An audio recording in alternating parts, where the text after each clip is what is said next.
My name is Mackenzie Koeller. I'm from Raleigh, North Carolina, and I played attack at Campbell University. When I was at Campbell, I was fortunate enough to play in the Division I Senior All-Star Game, and I was the Big South Scholar Athlete of the Year my junior and senior year. And then I was also nominated as Miss Campbell as a representative for the female student athletes at Campbell University. When I was in middle school, my oldest brother, he was in high school and he started getting into drugs and ended up selling drugs and getting arrested. And that just changed my whole family dynamic. My parents just had to focus on him and keeping him out of trouble, and I was in 6th grade and was kind of forgotten about. Going into 8th grade, I went to a summer camp, much like FCA lacrosse.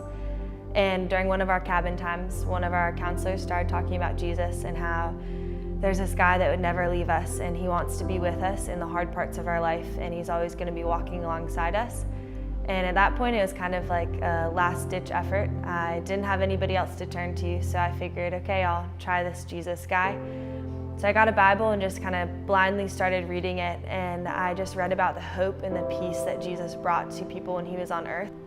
So going into high school, I had a relationship with Jesus and knew that I wanted God to be a part of my life, but I didn't understand what it meant to have God at the center of my life. And throughout high school, I still constantly wanted to please other people, and I thought that disappointing people meant that I was disappointing God.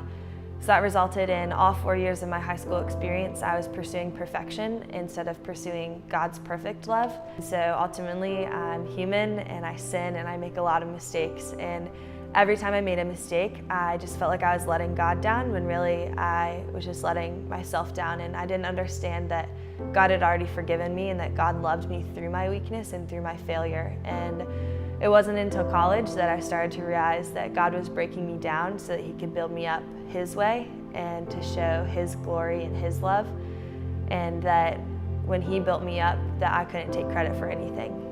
So going into my freshman year at Campbell, I was super excited. I was a Division I lacrosse player, and I thought that I made it there all by my own hard work. But I quickly realized that it was just by God's grace, that I should not have been at Campbell.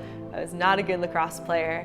And I started to realize that if I wasn't performing well on the field, then my coach didn't like me, some of my teammates wouldn't like me if I wasn't helping them.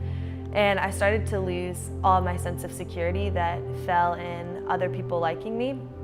And so it was the spring semester of my freshman year, and I wasn't playing well in practice, couldn't catch a ball, and my coach kicked me out and said, "Come back when you're better."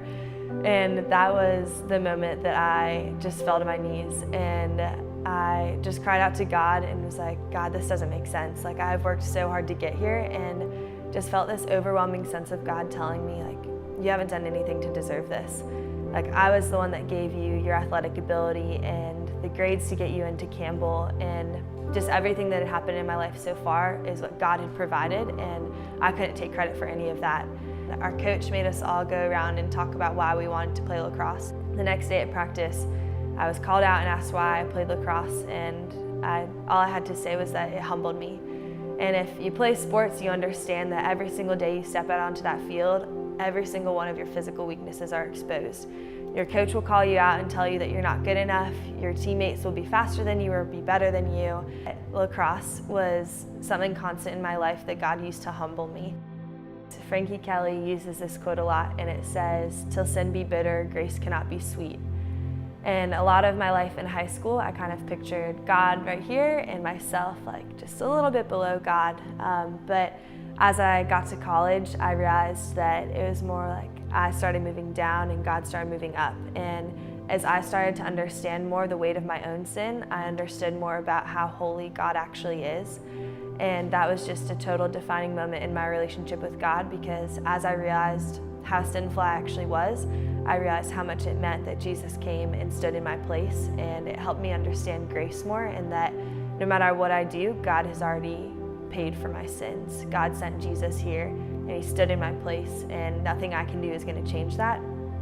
And so then, fast forwarding into the rest of my college career, my junior and senior year was just totally transformed by God working in my life and teaching me that it doesn't matter if my coach doesn't like me or if I'm not playing well on the field, that God still loves me, and that my role on the team was to teach other people about Jesus. And whether I was the best player on the team or the worst player, God was going to use me to do that. And I was just so freed. And I never enjoyed lacrosse as much as I did through my junior and senior year of college. And it showed just by the way I was able to play and how much fun I was able to have on the field. And I couldn't stop smiling every time I stepped out onto the field. In John 10, Jesus explaining the parable of the sheep and the shepherd. And he's using himself as the shepherd and we are the sheep. And he talks about a thief, and that thief is the devil. And in John 10:10, he says, "The thief comes only to steal, kill, and destroy, but I have come so that you may have life and have it to the full." And every single day in my life, I can apply that verse in just the people around me or the worldly things around me, that just knowing that this world is here to steal, kill, and destroy, but Jesus has come so that we may have life and have it to the full. And just waking up every morning and thinking about that verse makes me more and more willing to give my life to Jesus. And I want to give my life to somebody that knows what I need more than I do.